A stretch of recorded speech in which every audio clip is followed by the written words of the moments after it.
Welcome to the Smart Connector, the podcast that helps entrepreneurs be the leader their ideal people love. Build your influence, wealth and success, attract others for all the right reasons, and become a smart connector, the architect of your amazing business and life.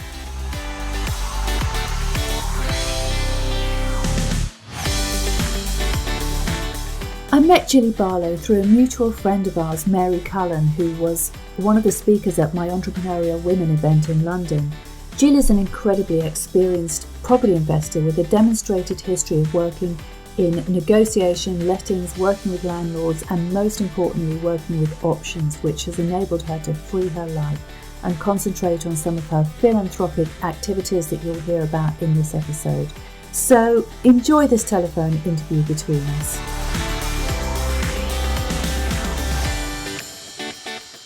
Welcome to the Smart Connector podcast. Today I'm delighted to interview Gillie Barlow, who is a very prolific and experienced property investor who also has a very deep interest in people and philanthropy. It's great to have you here, Gillie. Welcome. Thank you very much. It's a joy to be here. So, Gillie, I'd love to hear all about how you came into property. What was your journey? Because I know that it's not for you, it's not about property, it's about the people. Absolutely. So I was born into a family of 4 girls. I'm an identical twin. Went through school, didn't do too well, used the excuse that nobody could tell us apart, but came out of school at 16 with music O-level, so not a lot to show for it. Had grown up believing that I was really not very good at anything, both my sister and I, but had some sort of inbuilt self-belief, which was amazing because, you know, I can't take credit for that. It was just in me, I believed that it would be okay, but it didn't alter the fact that it was tough. There were many things that were very tough growing up. We were trouble, really. So I came out of school at 16. I set up a business, as you do when you don't know what to do, just really doing odd jobs. And then I got a massive opportunity to go to. My parents were born and brought up in Kenya, and when my father semi-retired, he took all of us, my mother and my 3 sisters, to Kenya for a holiday. While we were out there, we were travelling, the 4 girls went to Turkana, which is the desert of the Kalahari, and the guy that was running the trip happened to mention that he had a safari company in the Kenya off-season in Botswana, and their cook had rolled the vehicle and run away, and would any of us go out there? So we got back to England, and 3 weeks later, the intrepid explorer, absolutely shaking at the knees and quite terrified, flew out 5,000 miles to the Kalahari desert. And that was really where things changed for me. I had a dream while I was out there. That's another story. So, you know, if you want to get into that, I will. But it's a story in itself, and it's how I started in property, really. You mentioned that things changed for you, but what was the trigger and the catalyst for that? I think stretching myself out of my comfort zone so young had a massive impact on me. And whilst in Africa, I was moulded. I was moulded tremendously by just the experiences. I learned that I absolutely loved people. And while I was out there, I had a dream. And the dream was about a place in the mountains and disabled children. And I'd been brought up around disabled children because my mother had set up the Riding for Disabled when I was 6. You know, it was normal for me to be thinking of them. And I had this dream, and it was about building up their confidence in a mountain house. Now, the only mountain house I could think of was Grizzly Adams and Ben the Bear, which was a program I used to watch growing up as a child. But I was influenced by a Swiss couple on safari who talked about their Swiss house, and also my faith. And so 2 years later, I was in the French Alps, and I went into an estate agent. I must have been 23 then. I looked about 14 and couldn't speak French. And that was the beginning of my first journey in property, where I ended up with a mountain house that sleeps 14. And the following summer, I took my first group of disabled children out there. It was registered then in 1994 as an official charity. And in 1996, it won the Childline Award for Great Britain.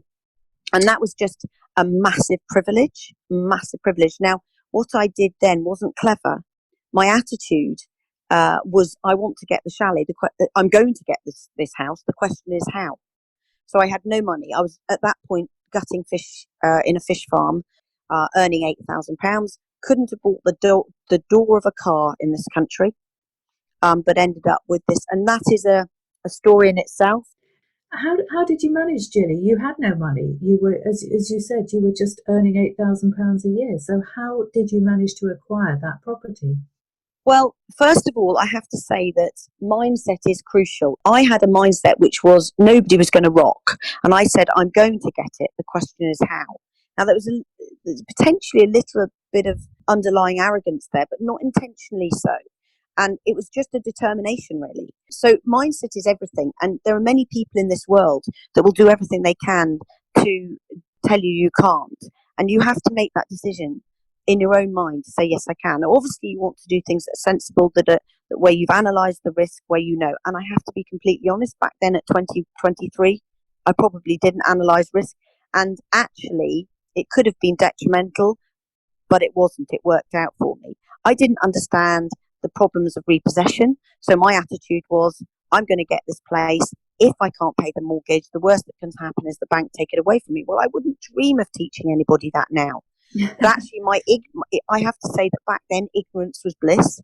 There are many strategies you can do.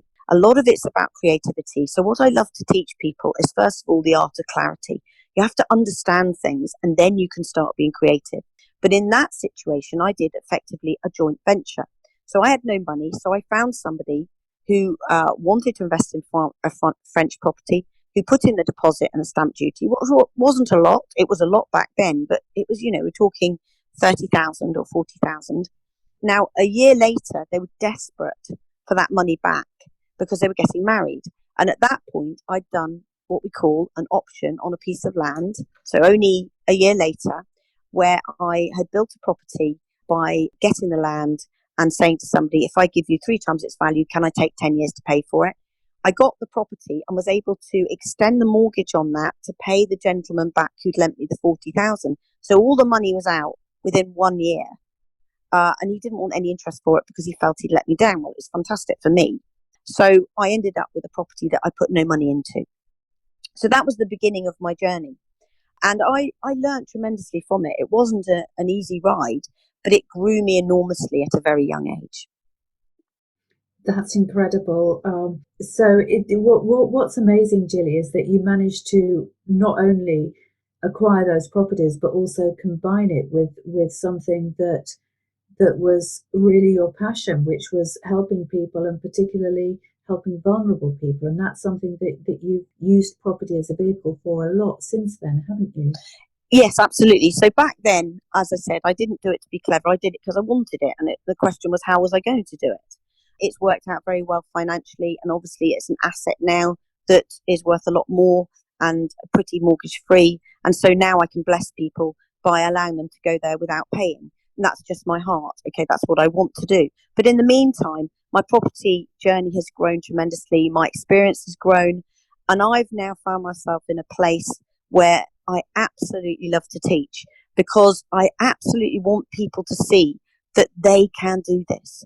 And I think that in an age and an economic climate and situation where there's so much uncertainty in the world, the last thing we want to do is have lack of self-belief and self-worth. And I want people to see that it doesn't matter where they've come from, what they've done up till now, who they are in the eyes of other people, whether they've got money, whether they've ability to get a mortgage, how many times they've been on holiday or what their net worth is.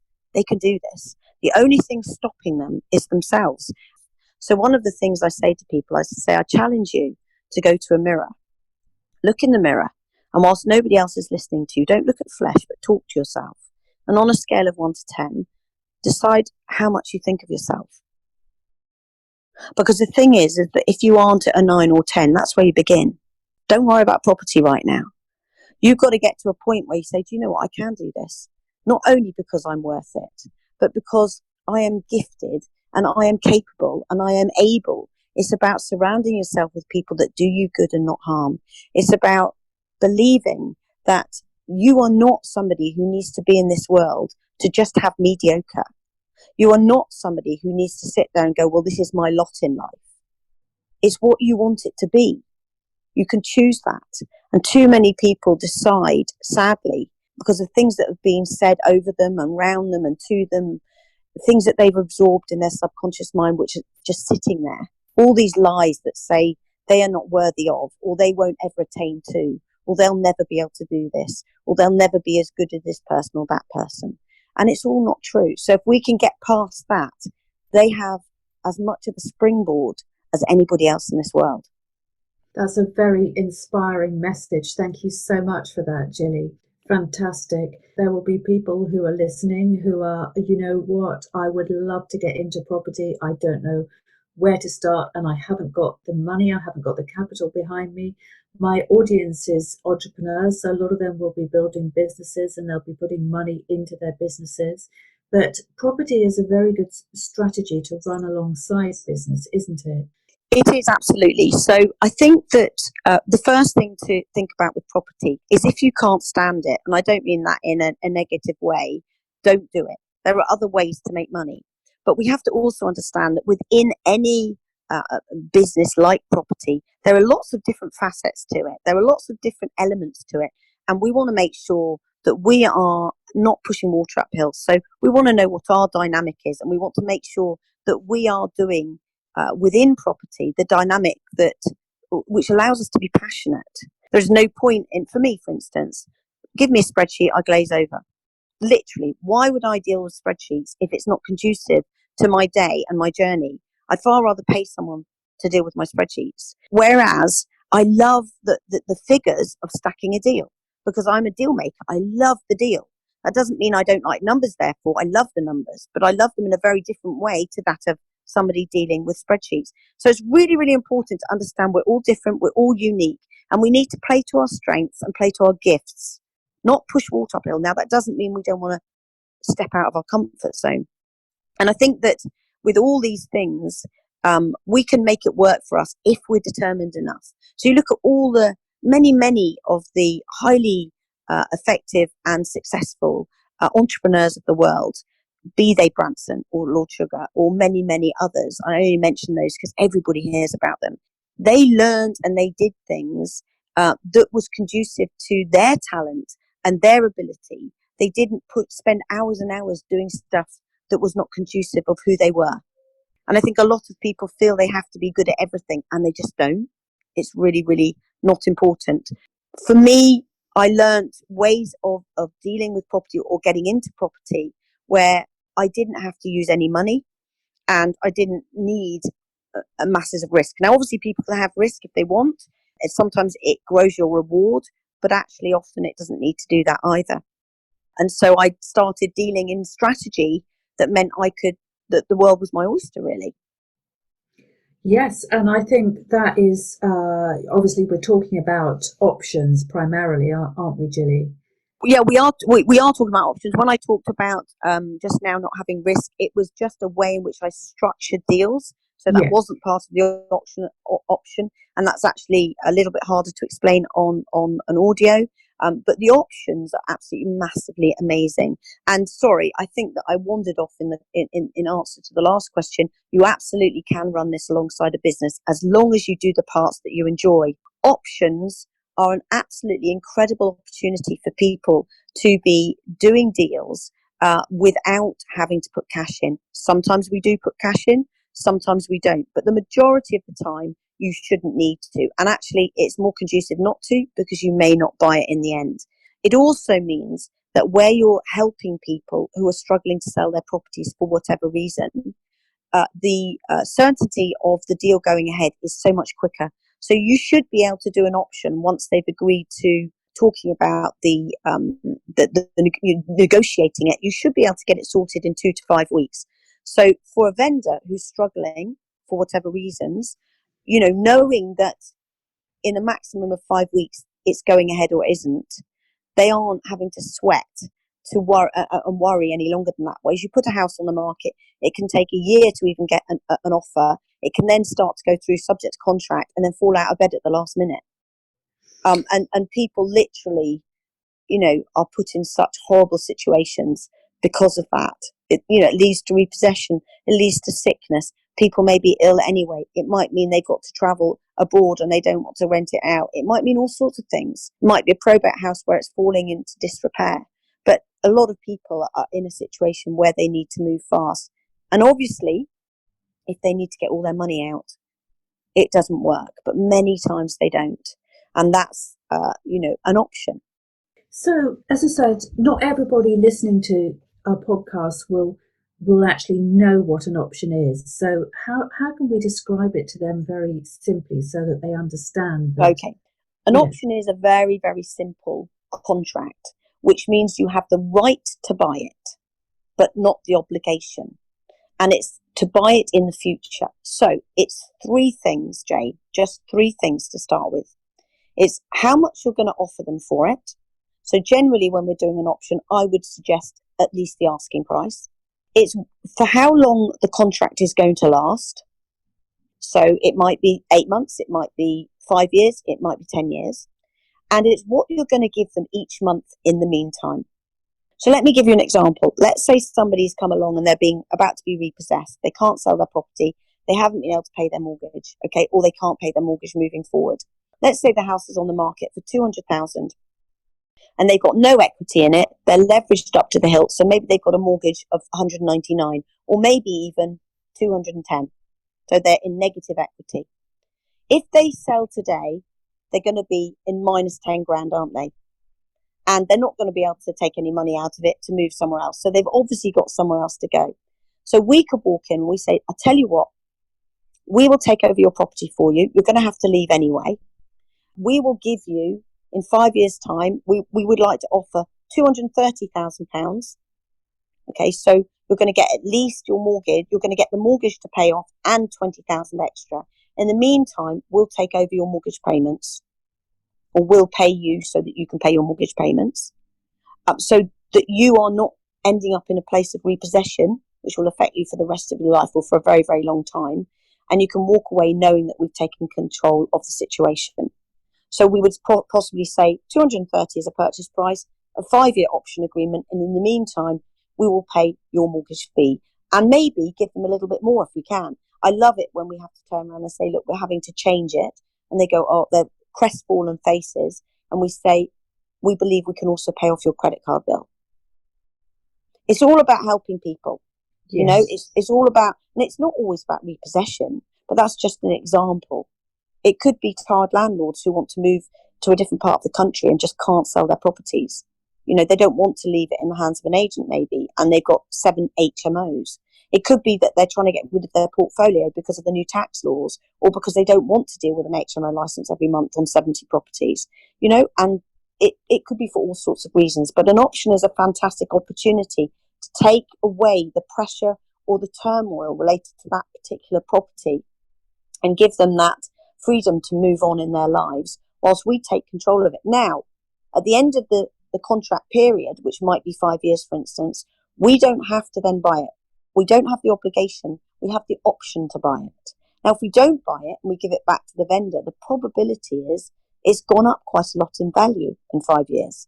Now, if it hasn't gone up because of natural capital appreciation, it most probably will have gone up because we would have done some work on the property and hopefully generated more income. So by default, it will go up if you've created a business in there generating more income. So they get to put it on the market for a greater sum of money. It might be that their situation has changed and they decide to keep it. But I've never gone into an option without purchasing it at the end. But you have the option to walk away. Brilliant. So that's a really, really exciting strategy. And I certainly know, because my work is in development, and I know that options are an incredibly powerful way also of purchasing land and avoiding the finance costs while, for example, planning is being sought. So Absolutely. It definitely has its place in development as well. So, Gillie, I'd love to hear more about your philanthropic work, because you do so much, don't you? You've worked with prisoners in prisons and with troubled young people. So let's hear all about that. How has property enabled you to really follow your passion and help others? Well, I think that a while ago I started running courses in prison. In actual fact, I started running the Alpha course in prison, and I joined a team for 7 years, and I absolutely loved it. And actually, bizarrely enough, I ended up with a couple of deals coming out of that. Not that I went in there looking for them, but, you know, it's amazing how if you tell everybody what you do, you can help people out. And, in both the instances with the leads that came from prison, I was helping people out. Horrendous situations, very sad situations. But my prison work made me realize that actually my passion in life was exactly what I'd proven when I set up the charity for disabled children after I bought the chalet in 1990, which was I wanted to build them up. So in the same way with the disabled children in 1990 when I set it up, my heart was to show them that irrespective of whether they had cerebral palsy or spina bifida, or whether they had Marfan syndromes or whatever they had, they were precious. And that if they could get to France to come on an activity holiday with me, the world was their oyster. And the first thing they needed to do is start to love themselves and believe in themselves. Now, when I went into the prison, you might think, prisoners, disabled children, where's the resemblance? Well, the point was, I wanted them to understand that actually they were precious. They may be mucked up, they may be done wrong things, but we all have.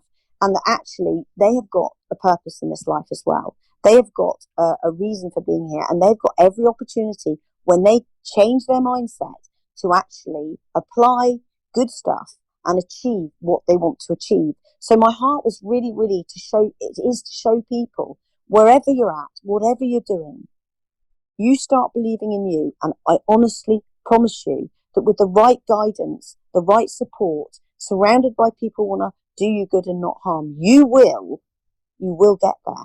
You will get there. And that's for everybody. And so I really, really wanted to help with this. So I stopped going into prison for a short while because I wrote a book called A Letter to His Boys Behind Bars, which is actually for people who aren't in prison inside as well. Because I know more people mentally in prison outside than feel in prison inside. Do you know what I mean? It's crazy.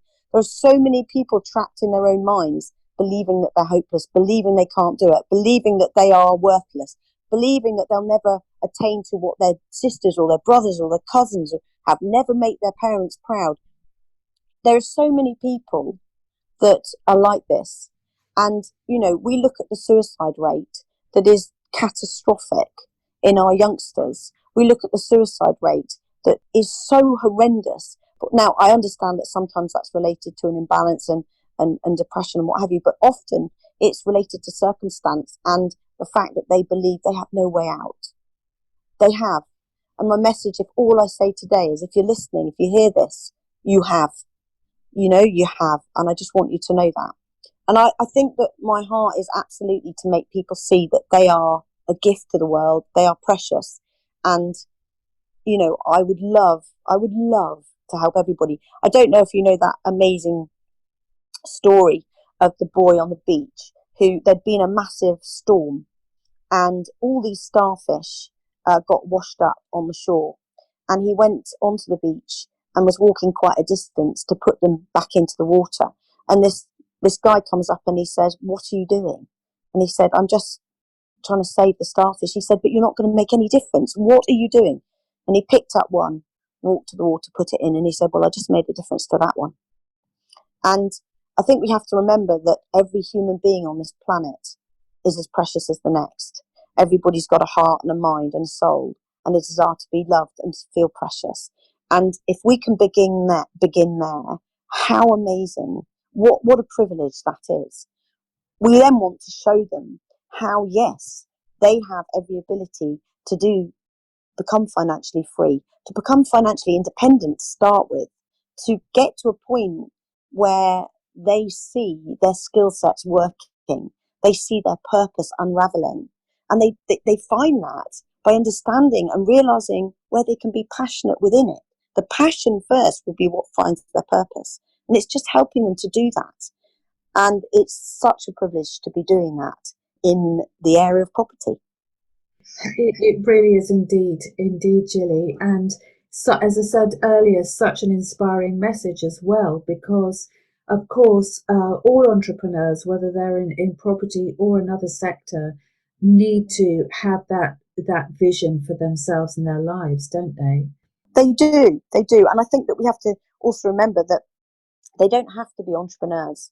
They just have to get to a point of believing in who they are and then making the decision that they are going to succeed.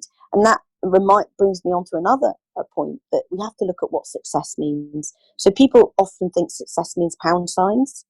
And I say to people, tell me who's successful in this scenario. There's a couple in a tent. They've not got anything materialistic, but they are unbelievably, ecstatically happy. And then you've got your billionaire who's just hung himself.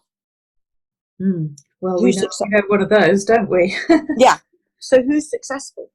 One time I asked that question and the response was, well, financially, the billionaire. It doesn't make any sense. So how can you be successful at all if you get to the point of having $1 billion in your bank account and hanging yourself?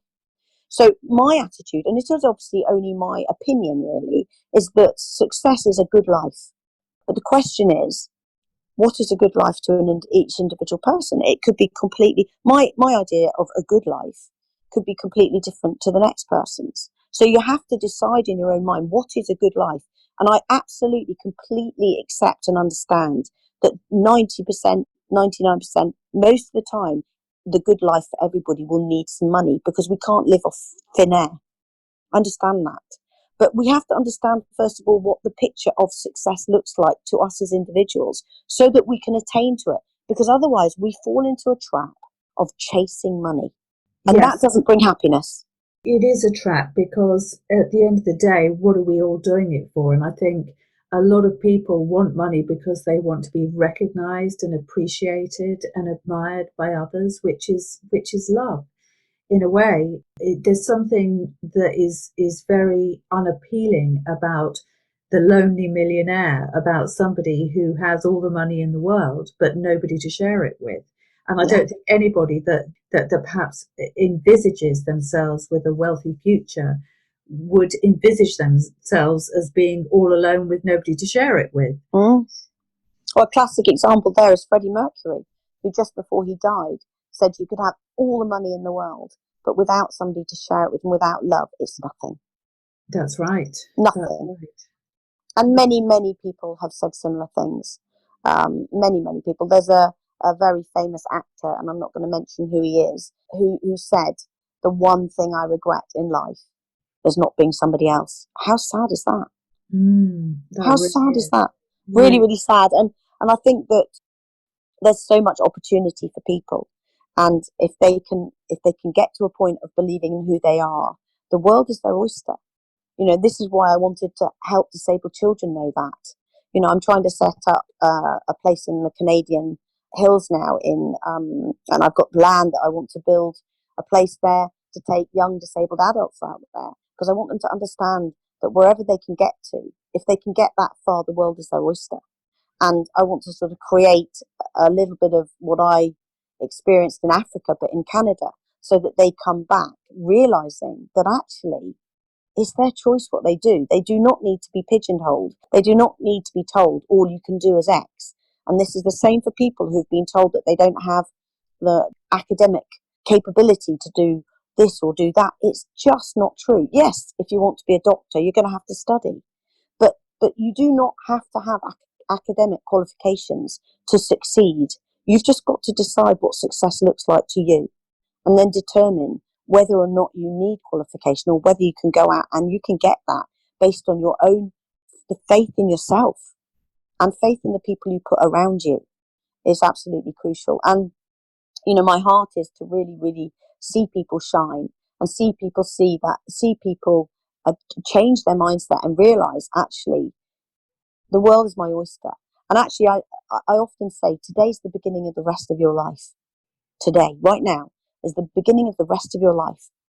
So let's make sure that it's a life that you want and not the life that somebody's told you you're going to have. And I think that this is really powerful stuff. Mindset is crucial to everything. It really is. It doesn't matter whether you're disabled. It doesn't matter whether you come from another country and you don't speak a lot of English. It doesn't matter if you can't get a credit card and you don't have a bank account. It doesn't matter if your credit score is low. We can sort through all of that, because the thing that matters the most is your mindset and your ability to say, do you know what? I'm going to conquer. I'm going to rise from the ashes and I'm going to have the victory. Because the problem is we don't get promised tomorrow. We don't know how long we've got left. And I don't mean that in a negative way, but we just don't. We don't. We have no clue. We can guess, we can presume, and we can assume. But too many people chase that golden coin or that shiny penny. And I tell a story and I say, imagine a tyre rolling down a hill. And now we're going to pretend that tyre is a big gold coin. What a lot of people do in life is they chase that coin. And what they do is it's on a hill, so it's going to get faster and faster and faster and faster and faster. And sometimes they grab hold of it and they're really ecstatically excited because they've got it. But what happens is with the momentum of the hill, they let go of it again. And what they do is they constantly chase money because they've moved the boundaries in their life and it's never enough. Then there are other people who hold on to it and they never let go and they do absolutely phenomenally well in business. But the problem is it's not a question of how long they spend with their children. It's knowing the names of their children because they never actually get home to see them. And then suddenly they wonder why at 60 they don't know their children and actually what was it all about. And then there's the third group of people who chase that money and never catch it, so deem themselves to be hopeless. All of them are wrong because you see what we need to do is we need to find that happiness before we chase the money. Because I'm sure you've heard many people say before, Jane, if only I could get that. If we could just go there or get that car or go on that holiday, if we could just get one more house, it'll all be okay. What they're doing is they're using future predicaments to dictate their happiness and their contentment. I'm completely with you on that, Gillie, is that happiness is in the here and now. It's in the everyday. It's in the moments that too often pass by because we're just not noticing them. Absolutely. And it's catastrophic. And I want people to really understand that if they are saying, if we could get this, it will be fine, they are absolutely, however insignificant those comments might seem, they're actually allowing future results to be the reason they become happy. But what happens if they don't get to that destination? You know, and if they get there, it's that whole business of will that boundary move? So will they ever know complete contentment? And that's really sad because life becomes futile. And where do we learn fulfillment? We want to have a fulfilled life. But if we're chasing money, we'll find it doesn't come. If we get our mindset right and we start to believe in who we are and we find contentment in the place. I've written a book actually, and this isn't a push for it, I promise, haven't even got it out yet, but I've audioed it. And when I wrote it, I thought it was going to be on property, but actually it's not. It's all about the reader. And it's just really helping people to go through those stages of believing in who they are, to understand what success means. And then it gives them exercises as to how to find their purpose, how to find the area that they love, and how to get into that so that they can find success. And it's so crucially important, whether it's property, whether it's music, whether it's art, whatever it is, it's finding that passion. And if it is property, and they don't go, well, Gillie, I don't have a massive passion for property, that's okay. We can find an element of property that they can be passionate about. And as I said before, that's all about learning what their dynamic is. It's learning what their values are. It's learning what their languages are. It's learning all those different things to ascertain what they might love to do within the environment of property. And that's what they stick to. That's what they do. They make other people do the other bits. I think one of the things that I really like about property is that there is genuinely, and I often say this to people, there is a role for everyone because it's a very, very broad area. And whatever your passion, if you're creative, you can be an interior designer or an architect. If you're a relationship person like me, you can be a connector and somebody who brings people and deals together and investors and so on. If you're a geeky person, you can drill down on the numbers and the spreadsheets, but there really is genuinely something for everybody. So I think it's very forgiving, very forgiving. It is. And the thing is, it's a people's world.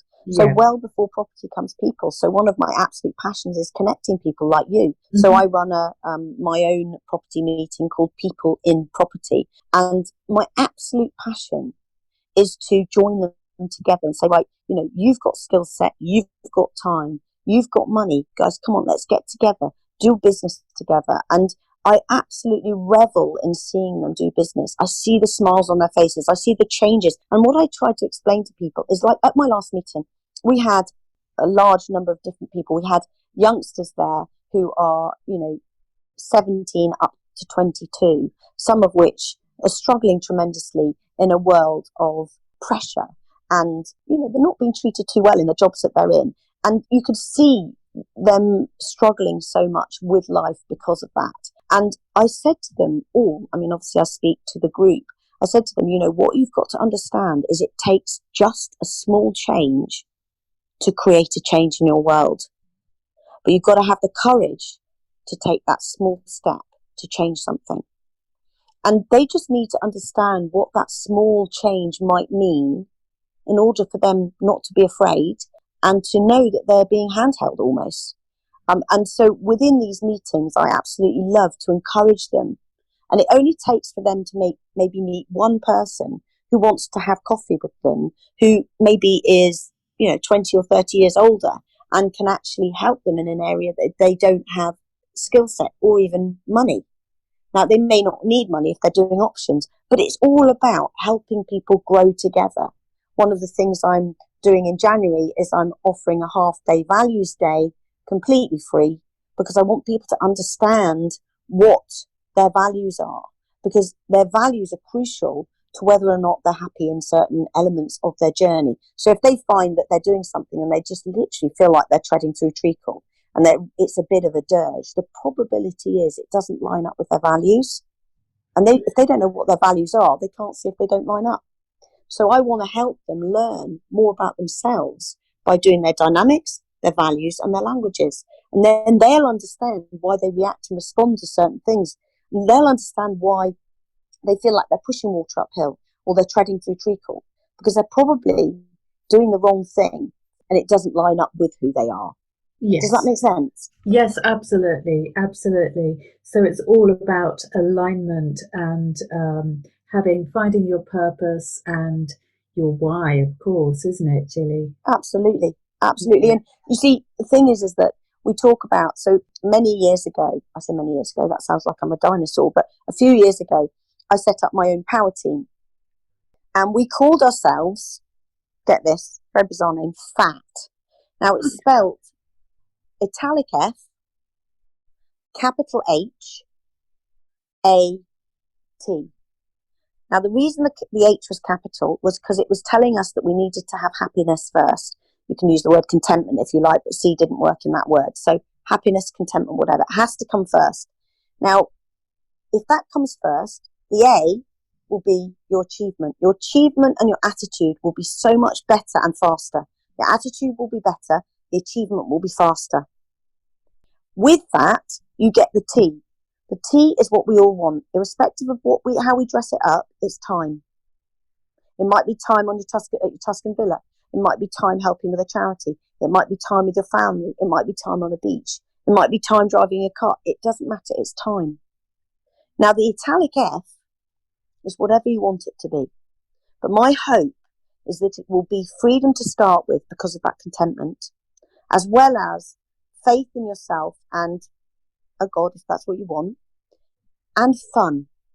How on earth can it be fun if you hate what you're doing?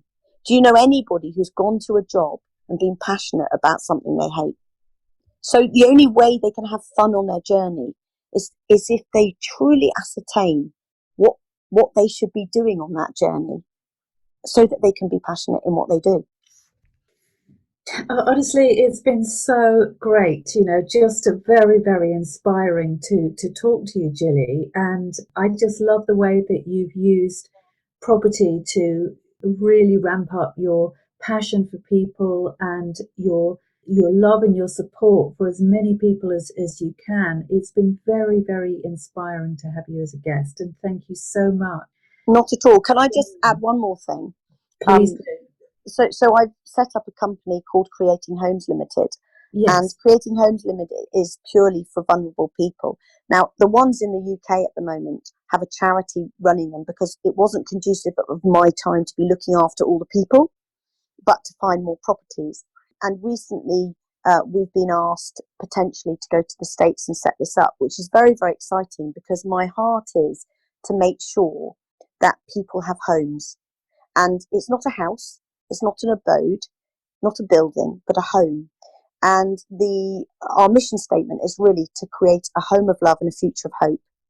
And I think that this is my heart, to make sure that people don't just believe in themselves. And for many in this country, it will be about helping them to acquire and have a portfolio so that they have passive income.